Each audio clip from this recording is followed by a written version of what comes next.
Est-ce que vous avez l'impression de construire votre vie sur du solide ou sentez-vous que tout pourrait s'effondrer au moindre coup de vent?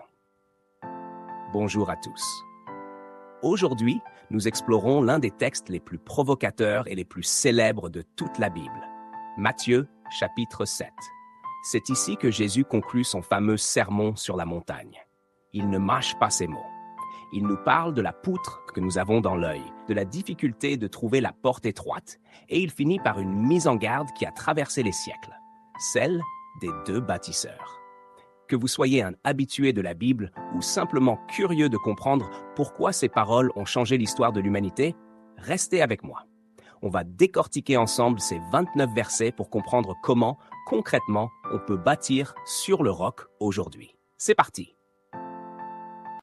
Ne jugez point, afin que vous ne soyez point jugés, car on vous jugera du jugement dont vous jugez, et l'on vous mesurera avec la mesure dont vous mesurez.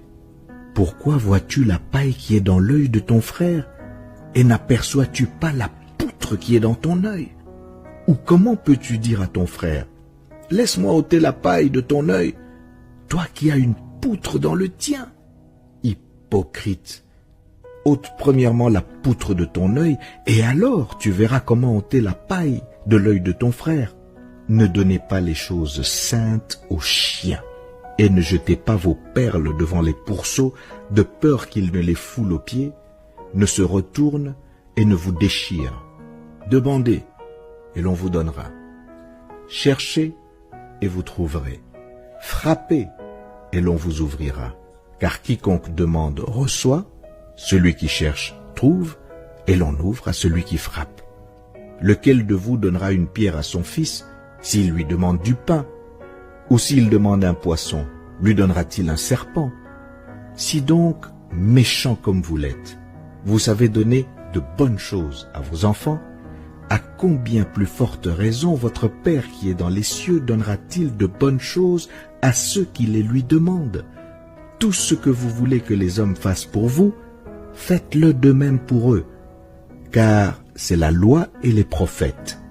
Entrez par la porte étroite, car large est la porte, spacieux est le chemin qui mène à la perdition, et il y en a beaucoup qui entrent par là.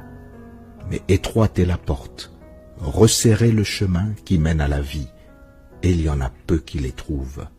Gardez-vous des faux prophètes, ils viennent à vous en vêtements de brebis, mais au-dedans ce sont des loups ravisseurs. Vous les reconnaîtrez à leurs fruits. Cueille-t-on des raisins sur des épines, ou des figues sur des chardons? Tout bon arbre porte de bons fruits, mais le mauvais arbre porte de mauvais fruits. Un bon arbre ne peut porter de mauvais fruits, ni un mauvais arbre porter de bons fruits. Tout arbre qui ne porte pas de bons fruits est coupé et jeté au feu. C'est donc à leurs fruits que vous les reconnaîtrez. Ceux qui me disent « Seigneur, Seigneur » n'entreront pas tous dans le royaume des cieux, mais celui-là seul qui fait la volonté de mon Père qui est dans les cieux.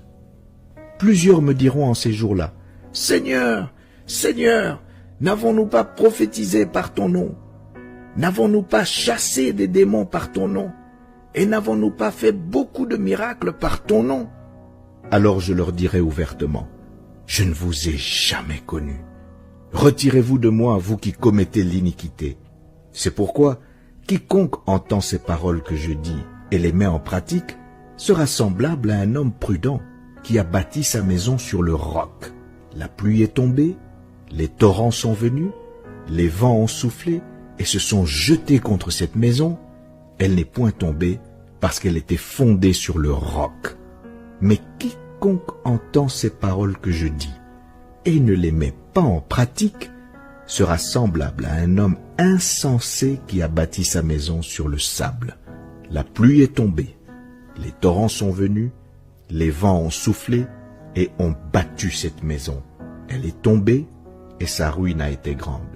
Après que Jésus eut achevé ses discours, la foule fut frappée de sa doctrine, car il enseignait comme ayant autorité et non pas comme leurs scribes. Oh, Jésus veut te sauver, te donner la vie, car sur la croix, il fut cloué pour ta liberté.